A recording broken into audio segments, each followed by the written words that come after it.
Pernah kebayang nggak, begitu lulus SMA bisa langsung jadi abdi negara? Nah, hari ini kita bakal bahas sebuah kesempatan emas yang baru aja diumumin sama pemerintah Indonesia. Yuk kita kupas tuntas. Buat kalian semua nih, yang baru aja lulus atau sebentar lagi mau lulus SMA, pernah kepikiran nggak buat langsung meniti karir jadi pegawai negeri? Ternyata, kesempatannya ada loh sekarang. Oke, kita langsung aja bedah pengumuman super menarik yang datangnya dari Kementerian Keuangan ini. Jadi ceritanya Kementerian Keuangan lagi buka rekrutmen gede-gedean nih. Tepatnya di Direktorat Jenderal Bea dan Cukai, atau yang biasa kita kenal DJBC. Nah, mereka ini yang tugasnya jaga gawang lalu lintas barang di perbatasan dan pelabuhan. Dan yang paling seru, mereka lagi nyari talenta-talenta muda, fresh graduate dari SMA. Dan angkanya bukan main-main, 380. Yap, 380 lowongan baru dibuka. Ini kesempatan yang luar biasa banget buat memulai karir kan? Jumlah yang gede banget. Nah, mungkin kalian bertanya-tanya, kenapa sih kok tiba-tiba buka lowongan sebanyak ini? Dan kenapa fokusnya ke lulusan SMA?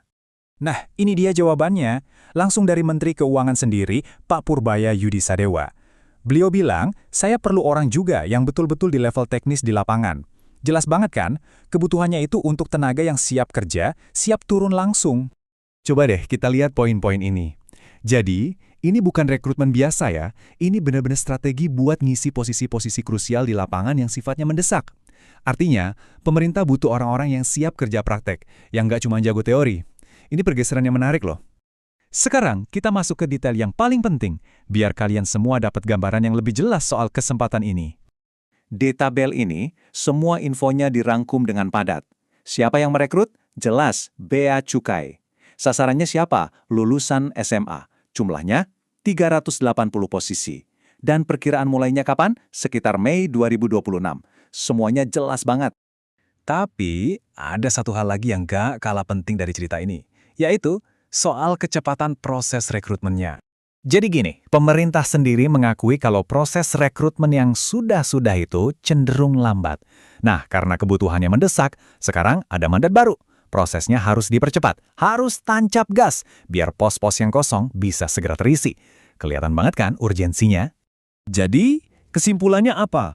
Ini bukan sekedar nambah pegawai biasa. Ini adalah sebuah langkah strategis buat nutupin celah penting dalam operasional lapangan pemerintah dan harus dieksekusi dengan cepat. Nah, ini yang jadi pertanyaan penutup buat kita renungkan.